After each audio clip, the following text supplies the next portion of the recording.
humans are, in many respects, truly remarkable species. We exist at densities that way exceed what would be typical for a mammal of our size. We managed to colonize virtually every region of the terrestrial globe, including some pretty inhospitable ones. We exhibit virtually unparalleled behavioral diversity in spite of low genetic diversity, and we've dramatically changed our environment.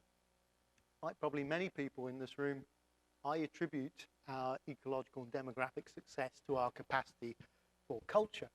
When I use the term culture, I'm talking about our ability to invent novel solutions to life's challenges, innovation, to propagate those innovations through social learning, to express that learned knowledge in our tools, our technology, our engineering, and our behavior, and to build on that reservoir of shared knowledge iteratively, fashioning ever more efficient and diverse solutions to life's challenges.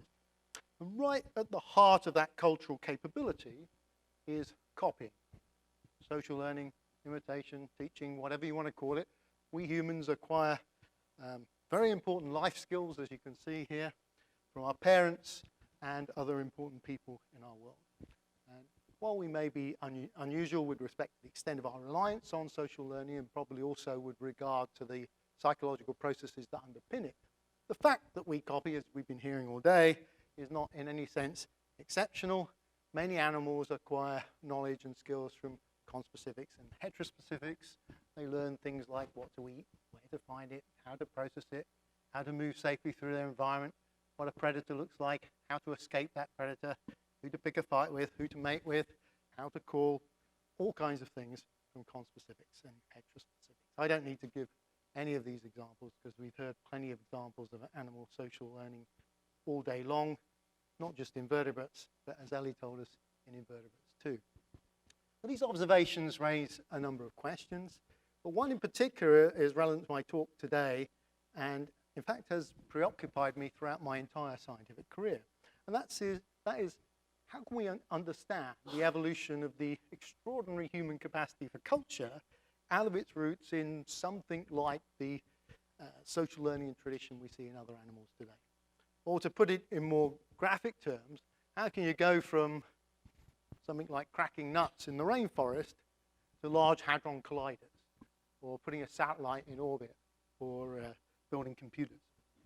Now that's obviously an enormously challenging question, but it's a question that I think science is now just starting to get a handle on. So what I want to do in my talk today is give you my particular take, just a sketch of this aspect of the human story. There'll be a number of take-home messages that I want to get across in my talk. One of them is that natural selection has favored efficient copying. Of course, natural selection favors efficient lots of things, but I'm going to make the argument that selection for efficient copying has been particularly important when it comes to understanding the evolution of primate intelligence. One reason I think that stems from the findings of the Social Learning Strategies Tournament, which is an open competition that I and several colleagues, including Mark Feldman, and notably Luke Rendell, who's been mentioned quite a lot with respect to his cetacean work, but is also a talented computational biology, which we organized to try and work out the best way to learn in a complex variable world. It was actually inspired by another tournament that you might be familiar with, Axelrod's tournament on the evolution of cooperation, which used the prisoner dilemma game as its basis. We didn't have the advantage of an established game to use, so we had to come up with something ourselves. But let me just very briefly describe the game that we came up with. So it's a multi-armed bandit. I guess you're all familiar with the idea of a one-armed bandit or a fruit machine. You put in your money, you pull the lever, and with a certain probability you get a payout. Well, imagine a fruit machine with 100 such levers, each with its own characteristic payoff, drawn from an exponential distribution. So we have a large number of levers that give low payoffs and a small number that give very high payoffs. You have to work out which is the best lever to pull. That's analogous to the challenge faced by agents in a simulated world that we constructed. They effectively had 100 behaviors that they could perform with different payoffs. They had to work out what's the best behavior to perform. But it was more challenging than that because the world changes and they had to track those changes, payoffs, for instance, associated with each of those behaviors changed over time. They needed to track those changes through learning.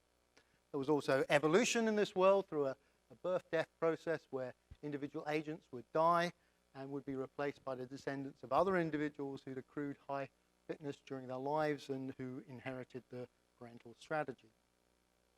The tournament was organized into a series of rounds, and in each round, each agent had to perform one of 3 possible moves. This is really the only bit you have to pay attention. So they could innovate, which essentially represents any form of asocial learning. And this allowed them to add a new behavior to their repertoire and learn the associated payoff without error. It's important that they did engage in some learning because these individuals are born naive with no behavior in their repertoire, so unless they learn, they can't accrue any kind of fitness. There's another way in which they could learn, which is to play the move observe, which represented any form of social learning, which allowed them to learn the behavior of a number of other agents selected at random from those performing behavior in the previous round and their associated payoffs, but this time with error. And there were 2 kinds of errors we considered. They could get the behavior wrong, or they could inaccurately estimate the payoff to those behaviors. And those error terms, together with the number of individuals they observed, the rate of environmental change, a number of other factors were parameters that we systematically manipulated in the tournament. And then the third move was called exploit. It represented performing one of those behaviors. Clearly, you could only perform a behavior if you already previously learned it. And it's only through playing exploit that individuals accrued any kind of payoff and hence any kind of fitness. So you can see that this game is essentially an exploitation trade-off. And when people enter the tournament, what they essentially had to do is spell out, either in words or in computer code, how the agents under their control would utilize these 3 possible moves, these 3 options. The only other major assumption we made was that individual agents possessed memories. They remembered what behaviors they performed and what payoffs they received. So the tournament was evaluated in 2 phases. There was a round-robin phase, as in Axelrod's tournament, where there were repeated pairwise contests between all submitted entries.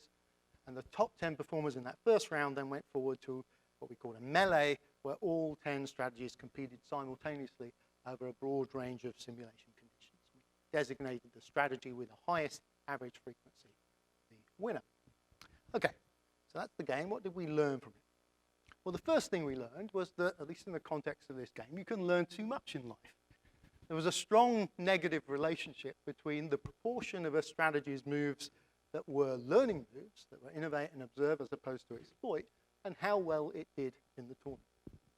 This, I also think, is a striking observation for those of us who are spending our lives as university professors. This is us here. You know, we're doing remarkably poorly.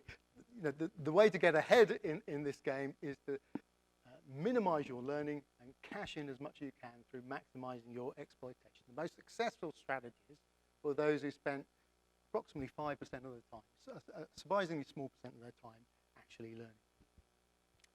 If you must learn, it turned out the best way to do so was through copying. There was a strong positive relationship between the proportion of learning moves that were observed as opposed to innovate, that's social as opposed to asocial learning, and how well a strategy did in the tournament. So the most successful strategies, these ones up here are not learning very much, but when they do, they're almost always learning through social learning. But that seemingly straightforward relationship between copying and success belies a degree of complexity that emerges if we compare the performance of some of the top strategies with some poorer performing strategies. So these are the same X and Y axes. On the left, we have the top 10 strategies, investigate over a broader range of conditions, so there's more points. There's a lot of factors that influence performance, so there's a bit of noise there. But other things being held equal, on average, the more they copy, the better they do. But when we consider the poorer performing strategies, on the other hand, we see the inverse relationship. The more they copy, the worse they do.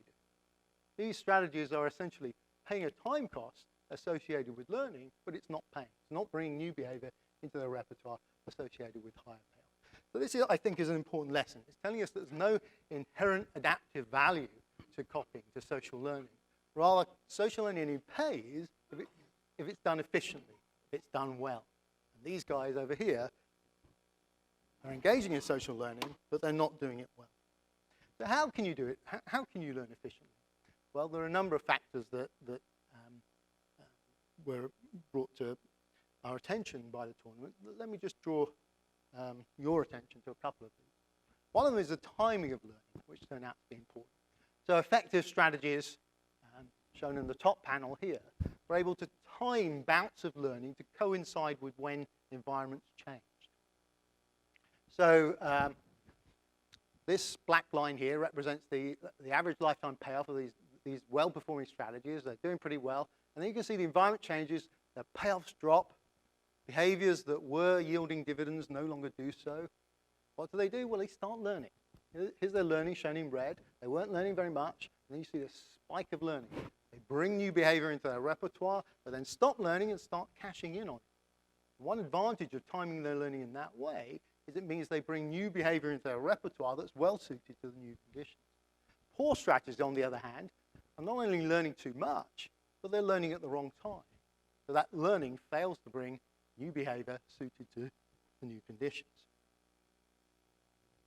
Another insight into how you can learn efficiently comes from considering the winning strategy in the tournament. It was submitted by these two guys, Dan Cowden and Tim Lilligrap, who at the time were graduate students at Queen's University in Ontario. Very smart guys, very well deserving. They are receiving their check for 10,000 euros, which made them extremely happy. They called their entry discount machine. As you might surmise, it was called that because it engaged in temporal discounting. It discounted information according to its age, so placing more value on more recently accrued knowledge, and scaling that to the rate of environmental change, which they estimated. But actually, quite a few of the more successful strategies did something along those lines.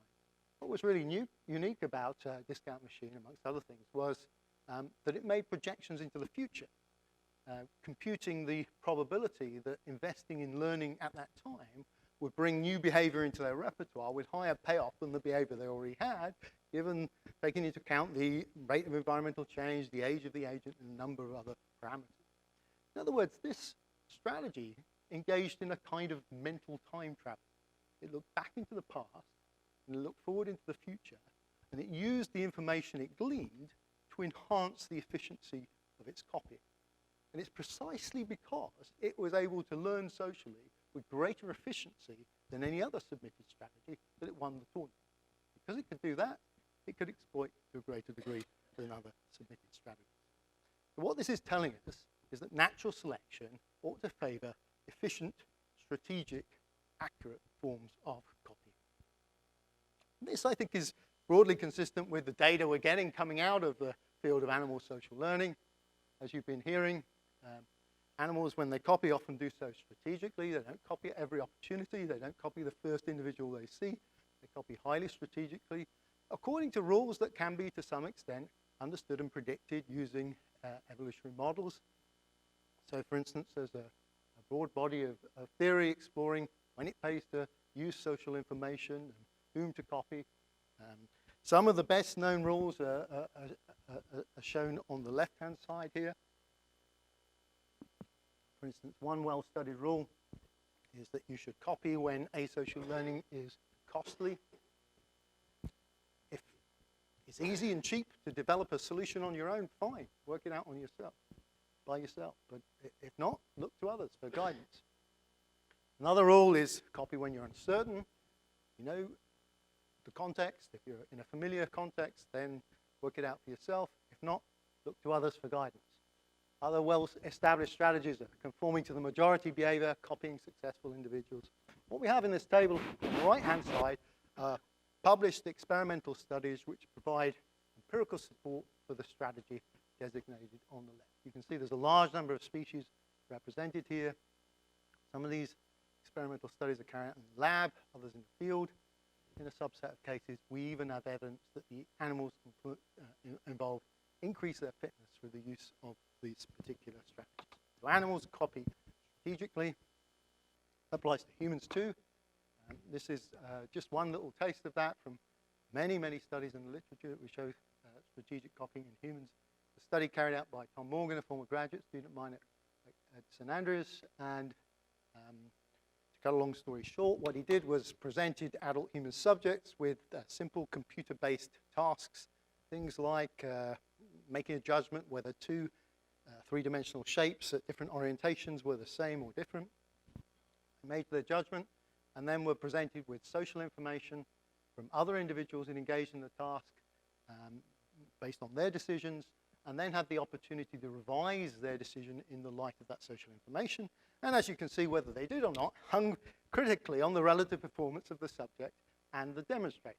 When the subjects were doing better than the demonstrator, they very rarely copied. When the demonstrator is doing much better than them, they very frequently copy. So humans, like other animals, copy strategically. Now I want to move on to consider the implications of this for understanding of primate brain evolution. But before I do that, I'll need to say just a little bit about animal innovation. Not too much, because we already heard a little bit about it before, earlier in the day. In fact, two of the three examples I was going to give you have already been mentioned. Bottles at the top opening in British birds, the sponging behavior that we see in some Australian bottlenose dolphins. This is the third example of animal innovation. It concerns these Japanese crows that use cars as nutcrackers. So what they do is they place their nuts on pedestrian crossings, and the cars run over the nuts and break them open, and then when the light is red, they go back and retrieve their nuts. It's a very cute example. So, you know, humans are very innovative species, but we don't have a monopoly on innovation. Other animals will invent novel solutions to challenges that they face, or devise refinements to existing behavior. We can think of these as examples of animal innovation and study them systematically. This can be done in the laboratory by presenting animals in captivity with novel challenges and investigating the characteristics of the individuals that solve the task or the circumstances that lead to those solutions. But I think the field of animal innovation really took off with a study by Louis Lefebvre and colleagues at McGill University, which took a slightly different approach. What he did was compile reports of innovation in birds, allocated them to species, and then looked at the relationship with relative brain size, relative forebrain size in this case, and found a strong positive relationship. I remember thinking at the time that this was a sort of methodological breakthrough, because it provided us with a rigorous quantitative method for studying innovativeness and exploring its implications, its evolutionary implications, its implications for brain evolution, and its implications for various aspects of life history. So, for instance, we could ask questions like, are innovative species more likely to survive when thrust into a novel environment? Is innovativeness associated with speciosity? In fact, both of those questions have been addressed in birds, and the answer is yes in both cases.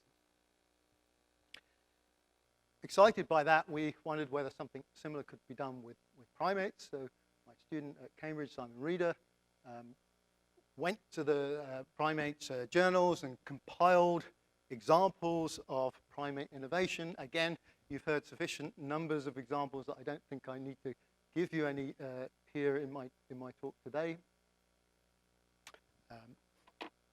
We, I think, found something in the order of 500 or 600 examples of primate innovation spread across an array of contexts. I just want to draw your attention to the fact that approximately half of these are in a foraging context, which I'll come back to. And I was going to give this example, which is curious because two of the speakers earlier today have contradicted this data. But what we found was that there was a disproportionate amount of innovation on the part of adults rather than sub-adults or juveniles, given their representations in the population. So we can do sort of meta-analyses on the data that's compiled, and it gives us some indications of the general patterns associated with innovation across primates. But what we were really interested in, what really drove the study, was to explore whether there was the same relationship with brain size that Lefebvre had found in birds. And sure enough, that's indeed what we found. So Simon, when he compiled this data, also compiled data on rates of social learning. So we have social learning data on the top here. I'm sorry, this isn't the clearest slide. Innovation data on the bottom. This is the raw species data on the left, controlling for phylogeny using independent contrasts on the right. Significant positive relationships in all cases. In other words, big-brained species of primates are inventing more new behavior and are copying each other more than are small-brained species of primates. This led us to endorse an argument that originally been put forward by Berkeley biochemist Alan Wilson, which he called his, variously behavioral drive or cultural drive hypothesis. To quote him, he writes, organismal evolution in the vertebrates may provide an example of an autocatalytic process mediated by the brain. The bigger the brain, the greater the power of the species to evolve biologically. So he made the argument that the ability to innovate and to copy the good ideas of other individuals would give individuals an edge in the struggle to survive and reproduce, and assuming these abilities had some basis in brain substrate, this would generate selection for larger brains in a feedback, a kind of autocatalytic process that had run away and climaxed in humans, the most innovative, the most socially reliant species with the largest relative brain size. Now, I think there's something to that argument, I really do, but I don't think what we're seeing here is selection for more and more social learning. Because as we've seen, you don't need a big brain for social learning. As Ellie pointed out, insects can do it with tiny brains. Why should that lead to selection for the, comparatively speaking, huge brains that we see in primates?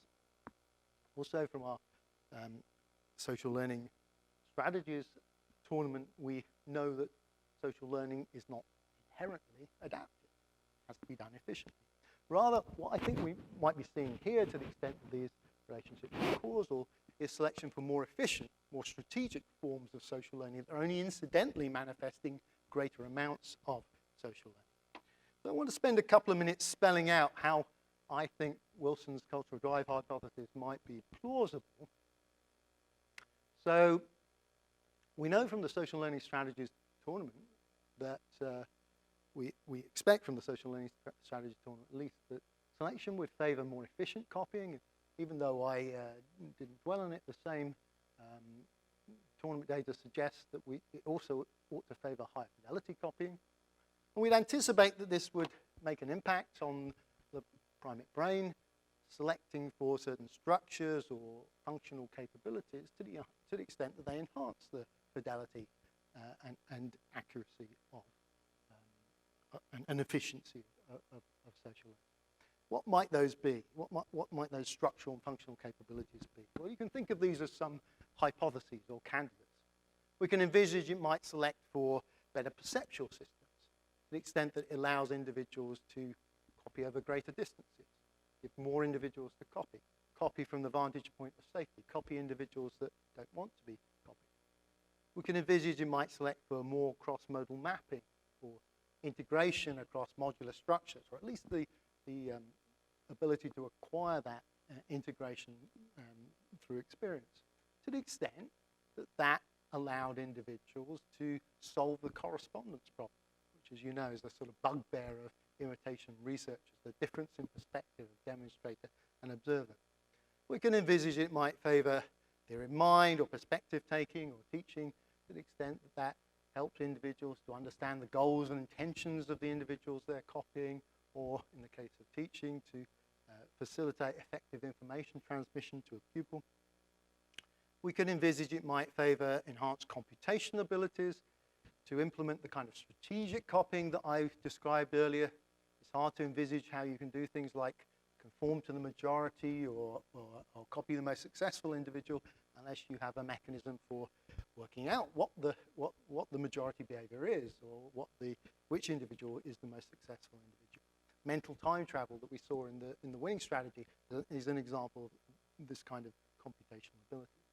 But all of these functional capabilities we envisaged would inadvertently be cashed out as bigger brains and would feed back to further enhance the efficiency and fidelity of copying in a feedback process.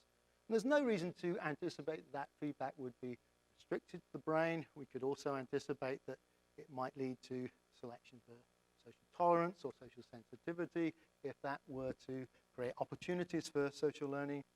It should favor extended longevity and extended juvenile periods if innovators are often adults, and that creates greater opportunities for innovation, greater time to cash in on those innovations, and greater opportunities to pass on those innovations to descendants.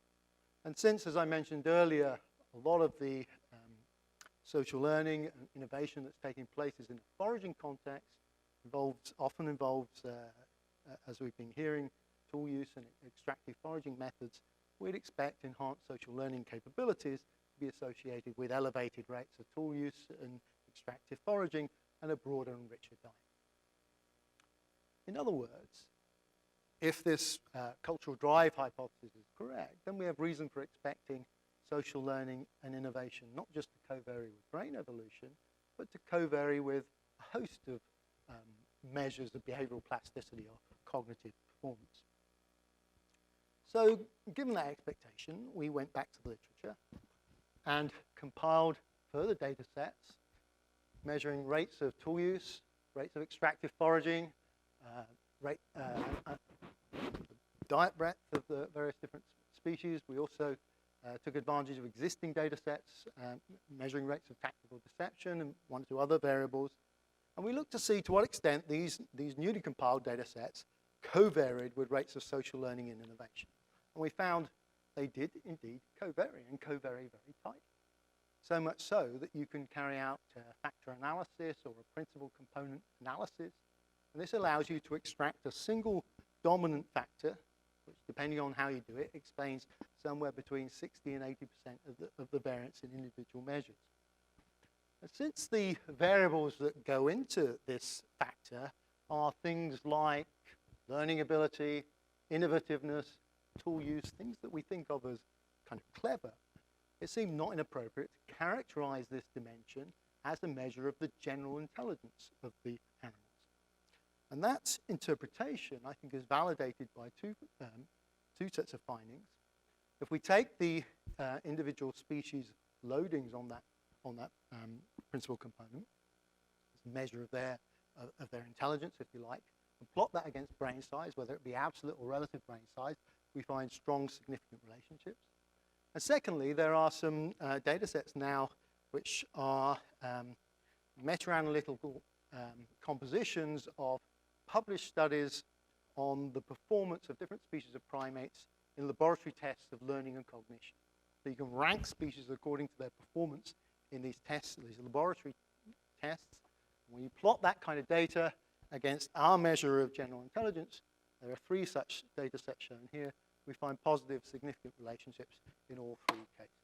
In other words, those species that are designated smart by our measure of general intelligence are precisely those species that are performing well in the laboratory. Finally, we can take our species loadings and put them into a phylogenetic package, and that then shows us how intelligence is distributed across the primates.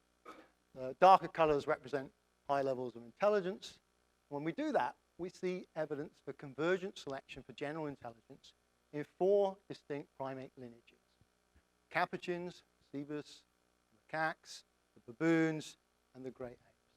Precisely those lineages renowned for their social learning and tradition. This is exactly what Wilson would have predicted with his cultural drive hypothesis. But here, a note of caution, I think, is warranted. Social learning and innovation might co-vary with brain size, but so do an awful lot of other things.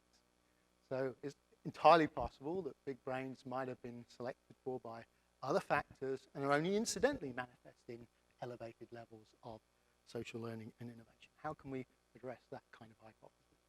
Perhaps the most prominent of alternative hypotheses is social intelligence argument, brought to prominence by many researchers, notably Andy Whiten himself, but more recently by Robin Dunbar, who has used statistical methods to show a relationship between group size and brain size in primates, which is generally interpreted as selection favoring social intelligence to cope with the challenges of complex social life.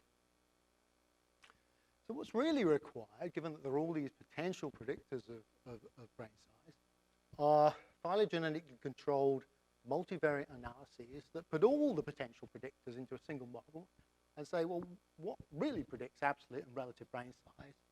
And now that we have this quantitative measure of the intelligence of different primate species, what predicts intelligence? Well, this is an analysis that my student Sally Street has been doing over the last few years. It's a very challenging analysis, but we think we're nearly there. And to cut a long story short, what we find is that primate absolute and relative brain size, our measure of intelligence, and various measures of cultural performance, including rates of social learning, are all predicted by some combination of group size and some measure of life history speed, longevity, for instance. So any one of these is predicted with a minimal adequate model that would involve both of those variables. So what we have here are the different primate genera. This is our measure of general intelligence, shown in green here. These are rates of social learning, rates of innovation, absolute brain size. You can see the correlation between these variables. You can see their covariance. The best predictor of all of those things is life history length, but group size is also important as a predictor, particularly when it comes to relative brain size. How do we make sense of that? Well, that's quite a challenge, but my best guess is to suggest that there's been multiple waves of selection for intelligence in primates, with selection for social intelligence across all anthropoid primates, where group size is the relevant indicator variable, being followed by a more restricted set of selection for cultural intelligence in a number of lineages which are large-brained, highly social, which longevity is the relevant indicator variable. That's not, of course, to suggest that longevity is driving brain evolution. Rather, the argument here is that a kind of cultural drive mechanism is operating where selection for efficient social learning favors both larger brains and extended lifespan. In fact, our argument is evocative of an earlier argument made by Luke Kaplan and colleagues with respect to humans, where they noted a correspondence between high intelligence, large brains, and long lifespans, and suggested that this was no coincidence, and that our intelligence had allowed us to exploit nutrient-rich but difficult to process foods, and because these were difficult to learn skills, there'd been selection for longer lifespans, so that there was more time to kind of cash in on this acquired technology. It seems to me that that argument might apply more broadly than in humans. We don't actually have human data here, so I can't address that specific hypothesis, but it seems to me it could apply much more broadly to the great apes, the capuchins, and one or two other taxa. Consistent with that is also some analyses that we've been doing using a slightly different approach, using causal graphs. These are phylogenetically controlled causal graph approaches. The inspiration for this work is, again, earlier work by Lou Lefebvre, who found that you could divide up cases of avian innovation into what he called technical innovation and non-technical innovation. The technical innovation involves the learning of or the invention of a new method or a new technique, a new behavior pattern, whereas the non-technical innovations were usually the application of an established technique to a new food. And what he found was that technical innovation has a much stronger relationship with brain size in birds than non-technical innovation. We find the same thing in primates, which again is encouraging. So we have something like 600 examples of innovation. You can look at the subset that also involve tool use or extractive foraging, and these are our technical innovations. These are our non-technical innovations. We can look to see how each of these various different variables co-vary over evolutionary time. So a connection represents evidence that they have co-evolved. So we have evidence that brain size, body size, life history length, and social group size commonly co-evolve. Innovation and social learning commonly co-evolve. If we split up innovation into technical and non-technical innovation, we find this direct link between technical innovation and brain size, but not between non-technical innovation and brain size. Not to say it's not playing some role in brain evolution, but if it is doing so, it's an indirect one mediated by increments in diet breadth and life history length. Okay, so you might well be thinking, well, if this selection for cultural intelligence has operated across great apes, then why haven't chimpanzees put other chimpanzees on the moon? Why haven't gorillas invented Facebook? And the answer I give there is that high-fidelity information transmission is necessary for cumulative culture, and that those other species have never evolved sufficiently high-fidelity information transmission mechanisms. My reason for thinking this is, again, a theoretical study. It was carried out by Magnus Enquist and Pontus Strömling. My role in it was extremely modest. It was largely their work. I'm not going to describe the analysis at all. I just encourage you to focus in on this output from the model, which shows the relationship between the fidelity of information transmission, that's the accuracy with which information passes from a demonstrator to an observer, and longevity, how long a cultural trait sticks around in a population. Now, you'd expect a positive relationship here. If a trait is not being accurately transmitted, then it's likely to be lost quickly. What was particularly instructive to me, which I hadn't anticipated, was that these relationships would be exponential, and that as population size increases, you get an increasingly sharp takeoff in the longevity of a cultural trait.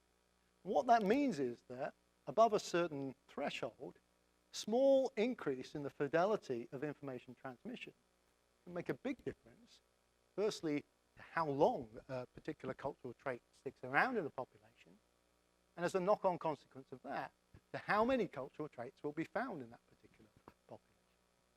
Now, I think this helps to make sense of quite a lot of data associated with animal social learning. We have a very large number of species that are capable of social learning. In the vast majority of cases, we either see no traditions or very short-lasting traditions. There are a smaller number of species that are capable of higher fidelity forms of social learning, things like imitation and emulation. Chimpanzees would be the obvious example, or capuchins. And there we see evidence for traditionality, lasting decades, hundreds, perhaps even thousands of years. Humans have the highest fidelity information transmission mechanisms. We have teaching, we have language, we have more accurate forms of imitation. And sure enough, we have masses of very long-lasting, potentially very long-lasting cultural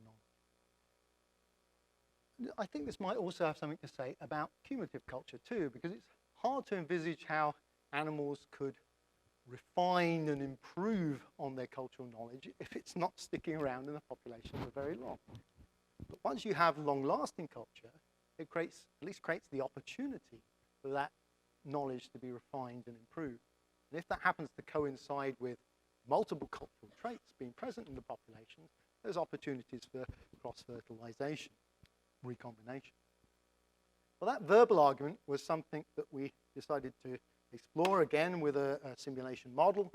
This is work carried out by Hannah Lewis, who was a postdoc of mine at St. Andrews. What she did was a very, very simple model. She envisaged a population which she seeded with a number of cultural traits, and then she allowed 4 kinds of events to take place. There could be the invention of a new cultural trait. There could be a loss of a cultural trait. There could be a modification of an existing cultural trait, a refinement, improvement, or there could be the combination of 2 existing cultural traits to produce a new cultural trait.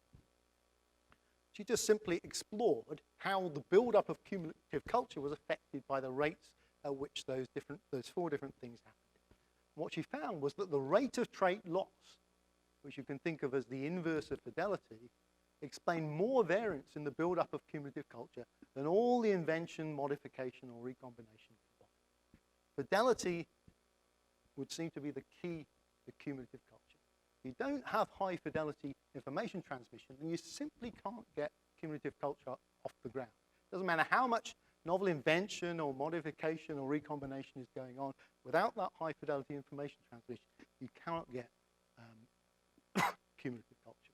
Once, on the other hand, you have that high fidelity information transmission, then even very modest amounts of cumulative culture, even very modest amounts of novel invention or recombination lead to massive buildup of cumulative culture.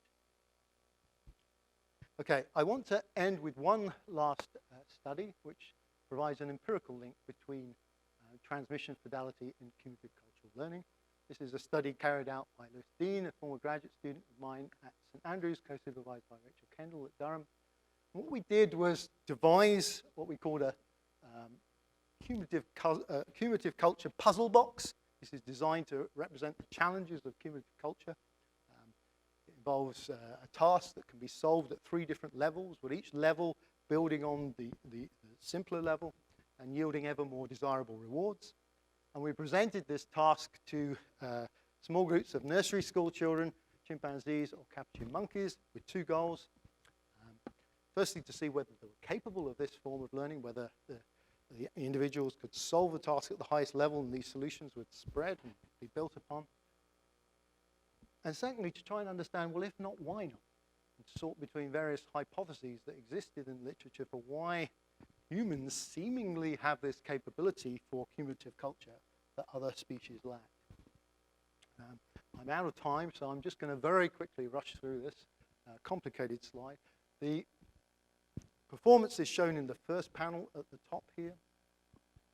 To sum things up very quickly, we found evidence that a single individual chimpanzee could solve the task at the highest level, but it didn't spread to other individuals. Those solutions did not spread. We introduced trained demonstrators who were consistently performing the task at the highest level. Again, the solutions did not spread to other chimpanzees. Similar story in the capuchins, where we had one individual solve the task at the second level, but the solution did not spread to other individuals in the group. So no clear evidence for cumulative culture in those 2 species. That stands in marked contrast to what we saw in the children, where multiple individuals in multiple groups solved the task at the highest level. What were the kids doing differently? Well, one thing they were doing was teaching each other. Teaching I think of as behavior that functions to enhance the fidelity of information transmission. No sign of anything approaching teaching in the other 2 species. That teaching was largely done through verbal instruction. And the communication that the children received, the communicated elements enhanced their performance, whereas when we looked at the effect of the communication on the other two species, it was doing nothing for the performance of the individuals. There were opportunities to interact with the task together, for 2 individuals to interact with the task together, and we saw that happening with the children quite a lot. They would be helping each other at the task. That's one reason why we saw a lot of matching going on, matching the manipulations of other children, which is consistent with imitation or emulation. Much more matching in the children than in the other 2 species, and literally hundreds of cases of prosociality where the children would retrieve rewards and spontaneously give them to other children, which we interpret as evidence that they understood that other children shared their motivations and goals. I've run out of time, so I'll simply say that you can't explain the poorer performance of the other 2 species in terms of the inhibiting effects of scrounging, monopolization by dominant individuals, a lack of attention to the solvers, satisficing at other levels. There seems to be these more cognitive factors that explain the differences between the species. That's really brought home by strong positive correlations between how well a child does in the task and how much teaching they receive, how much verbal instruction they receive, how much imitation they engage in, and how much prosociality they receive. In this respect, our findings are a really strong endorsement of an argument made by Michael Tomasello that the human capacity for cumulative culture is critically dependent on high fidelity information transmission, and the key underlying factors are things like teaching, language, and imitation. So just to sum up, there are fitness benefits to strategic high fidelity copying. Animals copy strategically, adaptively. positive relationships across primates between the amounts of both social learning and innovation with brain size, which may reflect selection for efficient copying. Primate-wide selection for social intelligence was followed by selection for cultural stroke technical intelligence in the great apes, and perhaps restricted other lineages mediated by conferred increases in longevity, diet quality, and tool use. Small increases in the fidelity of social transmission can lead to big increases in the amount and longevity of culture, and high fidelity information transmission is necessary for human culture. Okay. I'll just skip over that. If you're interested, there's a book coming out on this, which lays out my ideas in a little bit more detail, which should come out in a couple of months' time. And I want to thank all my collaborators and funders. Thank you for your patience.